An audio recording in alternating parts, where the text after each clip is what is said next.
السلام عليكم. يمكن كلكم هلا سمعتوا على حادث اطلاق النار اللي صار من قبل يومين في المركز الرئيسي لليوتيوب في منطقة سان برونو بسان فرانسيسكو. بنت أفغانية اسمها نسيم أقدام عايشة في ولاية كاليفورنيا في منطقة سان دييغو، ساقت 9 ساعات لوصلت لمنطقة سان برونو بسان فرانسيسكو على الهيد كوارتر تبع اليوتيوب، وفتحت المسدس وبلشت تطلق النار على الناس اللي موجودين هناك. صابت 3 وبالآخر قتلت حالها، وبتدعي انه اليوتيوب ما عم بيخلي المحتوى تبعها يطلع ويكون عليه ريتنج عشان يوصل لاكبر عدد، لانهم عم بيكونوا عنصريين ضدها، فعلى هذا الاساس عم بضلهم ينزلوا المحتوى تبعها للاسفل. See that my new videos hardly get views and my old videos that used to get many views stopped getting views. هذا الحادث استوقفني عشان احكي على موضوع التدوين المرئي، الفيديو بلوجينج، واللي بده يدخل في هذا المجال ويصير مدون مرئي او يوتيوبر. هاي الحلقة خاصة لكم، ركزوا معي واحضروا للنهاية. شو الاسباب اللي بتخلي انه الواحد يدخل ويعمل فيديو بلوجينج؟ كثير اسباب. في ناس بدها الشهرة، واحدة من الأسباب الفلوس، ناس بدها تدخل على مجال اليوتيوب عشان الفلوس، في ناس بدها تنشر صنعة معينة، في ناس بدها تعبر عن نفسها وعن صوتها، توصل صوتها بطريقة أو بأخرى، وغيره كتير من الأسباب. المهم بالنهاية شو ما كان السبب تبعك والغاية تبعتك، لازم ما يكون الهدف انك انت بدك توصل للحلم تبعك باي طريقه بالاكراه وبالاجبار. فيعني اللي عملته هاي البنت انسام عشانها صابها احباط انه المحتوى تبعها مش عم بقدر يوصل للعدد المطلوب اللي هي بدها اياه، قامت بعمل جنوني وحملت مسدس وراحت تطخطخ في الناس وبالاخر قتلت حالها. ليش؟ لانه صابها هذا الاحباط انه ما حدا راضي يسمعها وما حدا راضي يشوف المحتوى تبعها. قد يكون لانه ما في اي قيمه او غرض من المحتوى تبعها، وعلى الاساس لازم نرجع شوي خطوه لورا ونركز ليش السبب اللي احنا بدنا نروح نعمل منه يوتيوب. اول فيديو بلوج نزلته لإلي كان ب 2/7/2016، ما يقارب السنتين الا 3 اشهر. ايش الارباح اللي انا عملتها على قناه اليوتيوب خلال هاي السنتين؟ خليني اورجيكم. هي المنصه تبعتي على اليوتيوب، وبدي اخذكم اورجيكم قديش انا عامل اليوم ارباح لحد الان. بتفوت على الاناليتكس، بتفوت على الريفينيو، هذا بورجيك الربح الحالي. انا بدي اورجيكم من اول ما طلعت القناه اللي هو اللايف تايم زي ما انتم شايفينه هون، من اول ما فتحت القناه لحد اليوم اللي هم اكثر من سنتين. راح تشوفوا قديش هلا الارباح تبعتي بالريفينيو، $937، يعني ما كملت $1000 ارباح من اول ما طلعت القناه. زي ما انتم شايفين انا بدات اعمل مونتايزيشن او ربح او دعايات على القناه تبعتي من شهر 18/5 تقريبا 2017، يعني تقريبا السنه. فزي ما انتم شفتوا هلا الارباح اللي انا طلعتها خلال اكثر من سنه من اليوتيوب ما تجاوزت $1000. حق الكاميرا اللي انا هلا بستخدمها اللي بتصور 4K اكثر من $2000، يعني حتى ما بتغطي تكاليفك تبعت التصوير. فرسالتي للشباب اللي عم بتحاول تفكر انها تترك وظيفتها وتلحق احلامها وانهم يكونوا يوتيوبرز مدونين مرئيين ويسافروا حول العالم، اعد التفكير اذا كان هدفك هو الماده. اذا كان هدفك انك بدك تترك عشان تلحق حلمك، جيد، اشتغل على استراتيجية معينة واشتغل على هدف وقيمة انك تطرحها عشان القناة تبعتك والمحتوى تبعك يكون مرغوب والناس تتابعك. ايش السبب اللي خلاني اكمل في التدوين المرئي مع انه ما في منه اي ارباح؟ بداية انا لما بدأت في التدوين المرئي وفي اليوتيوب لم يكن الهدف منه الربح او المادة، وانما كان الهدف هو تطوير نفسي في مجال صناعة الاعلام. فزي ما ذكرت سابقا انا كان عندي حلم اني ادخل في مجال الاخراج والانتاج والتصوير واني اعمل افلام، وبالنسبه لي التدوين المرئي كان بدايه موفقه اني اقدر اتدرب على هذا الموضوع واني اقدر اتعامل مع الكاميرا بطريقه اسهل. اللي بيحضر الفلوج تبعي الاول اللي انا نزلته ب 2/7/2016 كان عنوانه مشروع وطن. المحتوى كان رائع، ولكني أنا كنت فعلا متوتر وكنت كتير استفت قدام الكاميرا، ما كنت قادر أحكي بالسهولة اللي أنا بحكي فيها اليوم. التطوير اللي أنا وصلت له اليوم في كيف إني بقدر أتعامل مع الكاميرا وأنقل رسالتي وأنقل فكرتي ما صار بيوم وليلة. فإذا أنتوا اليوم بتقارنوا الفلوج الأول وتشوفوا كيف كنت وكيف صرت، بتعرف إنه هذا الحكي إجا مع التدريب، وزي ما بيحكوا بالإنجليزي practice makes perfect.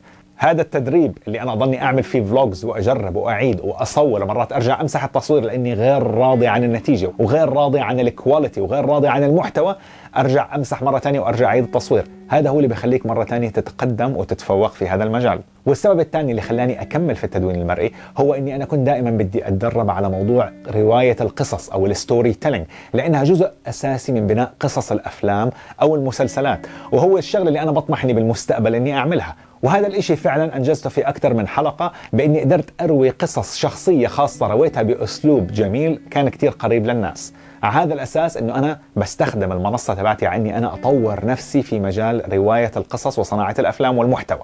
نصيحة تانية للشباب اللي حابين يدخلوا في مجال التدوين، مش غلط انك تتأثر في اسلوب احد المدونين. انا شخصيا متأثر بكتير ناس وبيعجبني طريقتهم بالمونتاج وبالاخراج وبطرح الفكرة والقصص.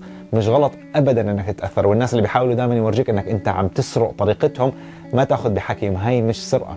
انت عم تتأثر باسلوب فني، عم تتأثر باسلوب مدرسة فنية. مش غلط انك تتأثر، ولكن ما تسرق المحتوى.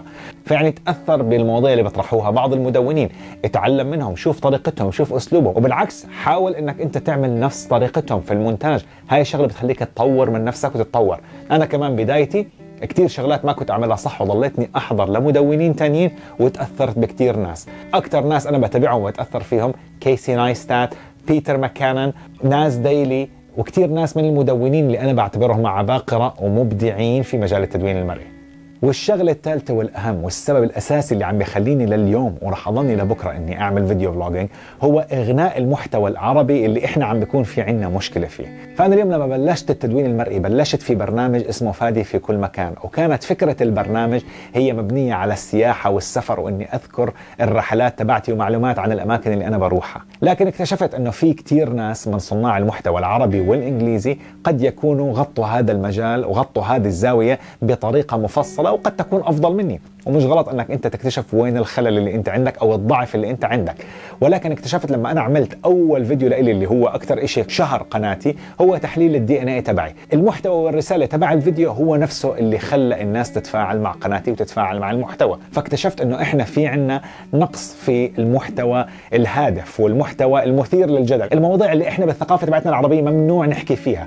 وعلى الأساس غيرت التوجه تبعي من قناتي، بدل ما أخليها قناة مركزة على السياحة والسفر وعلى الرحلات، بلشت أركز على محتوى هادف إني أقدر أحاول أفيد فيه المستمع والمتفرج علي. وبدأت أشارك خبراتي وقصصي الخاصة على أمل إنه أنتم تقدروا مثلا تشوفوا إيش ممكن إنكم تعملوا عشان تتجنبوا الأخطاء اللي أنا وقعت فيها، أو إنكم تتجنبوا المشاكل اللي أنا مريت فيها من خبرتي الخاصة. بديسمبر 2016 بأثناء زيارتي لدبي حضرت ورشة عمل مع اليوتيوب في اليوتيوب سبيس تبعتهم في مدينة دبي، وكانت أكثر شغلة ذكروها، وهي كانت بالنسبة لي اللي خلتني أرجع أعيد النظر في بعض الأمور اللي في المحتوى تبعي. ذكروا أن أنت لازم تركز على 3 نقط كيوتيوبر، وأنا بدي أشاركها معكم للناس اللي بتحاول بالمستقبل أنها تعمل قنوات على اليوتيوب. النقطة الأولى لازم تركز على القيمة وعلى الغرض من المحتوى تبعك ومن القناة تبعتك. هل في قيمة مضافة أنت رح تضيفها لمنصة اليوتيوب ولا الناس اللي بتحضر القناة تبعتك؟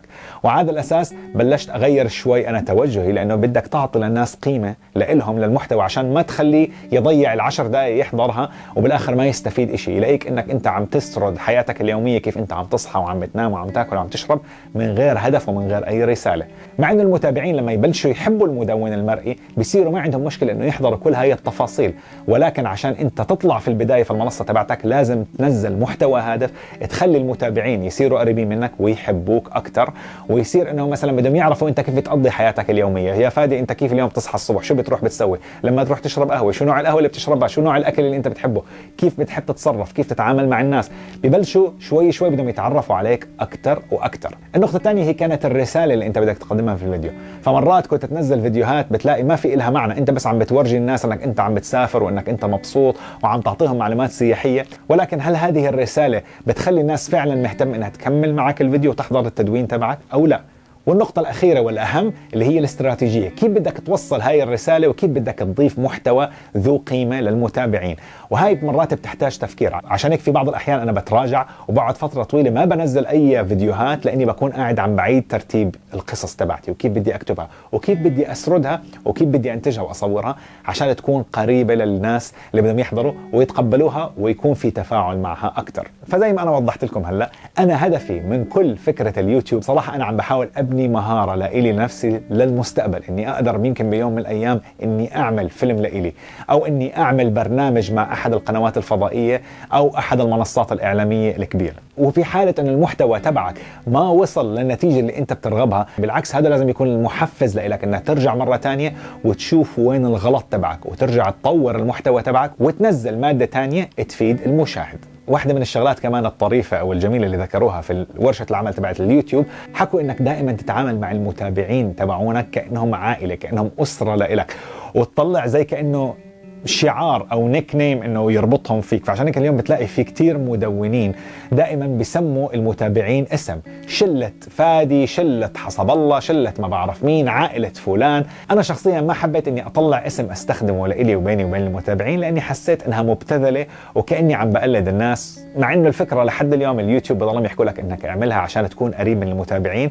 انا بالنسبة لإلي بعتبركم عائلتي واصدقائي وعزوتي زي ما بنحكي احنا بالاردن، ولكن بحب اسمع رايكم. هل انتم بتفضلوا انه فعلا انا اطلع زي وسم، شعار، هاشتاج انه يكون له دخل في انا والمتابعين تبعوني ولا لا؟ واذا عندكم اقتراحات اتركوا لي اياها في صندوق التعليقات.